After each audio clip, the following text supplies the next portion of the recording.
Hello everyone. Welcome to Apache Spark Fundamental by Nixon Data. This is Mankesh Agarwal, Senior Solution Architect, and in this session we will be discussing about what and why Apache Spark. So what is Apache Spark? Apache Spark is an open source distributed computing system that is used for data processing and analytics purpose. The main reason Apache Spark was developed was to provide a faster and a more flexible alternate to traditional data processing systems such as Hadoop and MapReduce. Spark is designed in such a way that it is easy to use. It can be integrated with wide range of data sources such as HDFS, Amazon S3, Cassandra, and many more.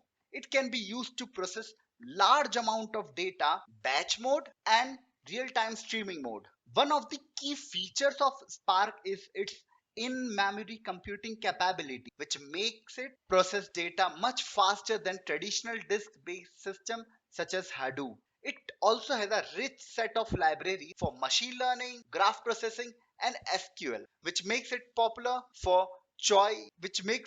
choice for data scientists and data analysts. Spark is used in a wide variety of industries, which includes finance, healthcare, and e-commerce to analyze and extract insight from large data sets. It is a powerful tool for data processing and analytics and is widely used in the field of big data.